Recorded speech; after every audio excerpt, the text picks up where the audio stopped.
একটা জাতিকে গঠন করে। একজন শিক্ষক বিশ্বের মানচিত্রকে চেঞ্জ করে, একজন শিক্ষক বিশ্বের ইতিহাসকে চেঞ্জ করে। ওসমানী সুলতানদের মধ্যে সুলতান ফাহাদের নাম শুনেছেন আপনারা, যিনি কনস্টান্টিনোপল বিজয় করেছেন। এই সুলতান ফাহাদের ছোট্ট বাচ্চা যখন তার 8 বছর বয়স থেকে তার শিক্ষক তাকে পড়ান, তার শিক্ষকের নাম ছিল আক শামসুদ্দিন। ওই আক শামসুদ্দিন তাকে স্বপ্ন দেখিয়েছে, তার বাবা কিন্তু তাকে স্বপ্ন দেখায় না। সুলতান মাহমুদ ফাহাদের বাবা তাকে স্বপ্ন দেখায় না, আক শামসুদ্দিন তাকে স্বপ্ন দেখিয়েছে যে পৃথিবীতে খ্রিস্টানদের সবচেয়ে বড়, সবচেয়ে গুরুত্বপূর্ণ যে শহর, ওই শহরটির নাম হলো কনস্টান্টিনোপল। এই কনস্টান্টিনোপলের রাজধানী, কনস্টান্টিনোপলের সেন্টার হলো আয়া সোফিয়া। এই কনস্টান্টিনোপল বিজয় করে এই আয়া সোফিয়াতে যে তোমার ইসলামের পতাকা উত্তোলন করবে, ওই উস্তাদের গাইডলাইনে, উস্তাদের দিক নির্দেশনায় সুলতান ফাতে ওই আয়া সোফিয়াকে বিজয় করছেন। সুতরাং একজন শিক্ষক বিশ্ব বিজয়ের স্বপ্ন দেখাতে পারে। আপনার যারা বিশ্ব বিজয় যত মানুষ আছে, নেপোলিয়ন থেকে শুরু করে যারাই আছে, আব্রাহাম লিঙ্কন, দুনিয়া বিলাইন, আমাদের দিদি লাইনের কথা পরে আসলেন, দুনিয়া বিলাইনও যারা মহান ব্যক্তি, তাদের শিক্ষকরাই তাদেরকে এই বড় বড় স্বপ্নগুলো দেখে। কার্ল মার্ক্সের ছোট্ট একটা বই ডাস ক্যাপিটাল, এই বইটা 70-80 পৃষ্ঠা, 100 পৃষ্ঠার একটা বই হবে।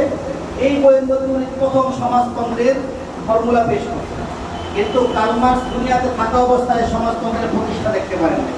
তারই সাগরেদ, তারই ছাত্র লেনিন এই আপনার সমাজতন্ত্রের, এই কমিউনিজমের প্রতিষ্ঠা করলেন রাশিয়াতে, এবং সারা পৃথিবীতে এই ভূমিকম্প ছড়াই দিল সমাজতন্ত্র। সুতরাং এটা হলো একজন শিক্ষকের ভূমিকা। একজন শিক্ষক পৃথিবীর মানচিত্র চেঞ্জ করে দিতে পারে, ইতিহাস পরিবর্তন করে দিতে পারে। এবার আমাদের লাইনে আসেন। হযরতে আমরা জানি ভারতবর্ষে যে বিশাল মুসলমানদের যে আন্দোলন হয়েছে ইংরেজদের বিরুদ্ধে, এই আন্দোলনের যারা নেতৃত্ব দিয়েছেন, একজন উস্তাদির ছাত্র, নেতৃত্ব দেওয়ার যোগ্য ছাত্র তৈরি করেছেন। হযরত হুসাইন আহমদ মাদানী রহমতুল্লাহ আলাইহির উস্তাদ ছিলেন শাইখ মাহমুদ হাসান দেওবন্দি রহমতুল্লাহ আলাইহি। কেমন ছাত্র তৈরি করেছেন যে শিক্ষককে মার্কা দ্বীপে নিয়ে যাচ্ছে নির্বাসনে, তো উনি বলছেন আমাকে সাথে নিয়ে যাও। তোমাকে কেন নিব, তুমি তো অপরাধী না। উনি শিক্ষকের সাথে যাওয়ার জন্য সমুদ্রে ঝাঁপ দিয়েছেন, এরপরে তারা তাকে সাথে নিয়ে গেছেন। ওই শিক্ষককে মাহমুদ হাসান দেওবন্দি রহমতুল্লাহ আলাইহি হুসাইন আহমদ মাদানী তৈরি করেন। সুতরাং একটা জেনারেশন তৈরি করা, একটা নেশন তৈরি করা, একটা জাতিকে গঠন করা, একটা জাতির ইতিহাসকে পরিবর্তন করা, একটা মানচিত্রকে পরিবর্তন করা, একটা চিন্তাধারাকে পরিবর্তন করা, একটা সাইকোলজিকে পরিবর্তন করা, সর্বোপরি গোটা মানব সভ্যতার ইতিহাসকে পরিবর্তন করার জন্য একজন শিক্ষকই যথেষ্ট। এই জন্য আল্লাহ রাসূল সাল্লাল্লাহু আলাইহি ওয়াসাল্লাম খুব গর্ব করে বলতেন, ইন্নামা বুইসতু মুআল্লিমান, আমি শিক্ষক হিসেবে প্রেরিত হয়েছি। আল্লাহ সুবহানাহু ওয়া তাআলা তার নবীর পয়গম্বরের অনেকগুলো গুণের মধ্যে এই গুণটাকে কোরআনের মধ্যে উল্লেখ করেছেন। ওয়াল্লাযী বাআসা ফিল উম্মিয়িনা রাসূলাম মিনহুম ইয়াতলু আলাইহিম আয়াতিহি ওয়া ইউযাক্কিহিম ওয়া ইউআল্লিমুহুমুল কিতাবা ওয়াল হিকমা। রাসূল মুআল্লিম হয়ে দুনিয়া করছেন।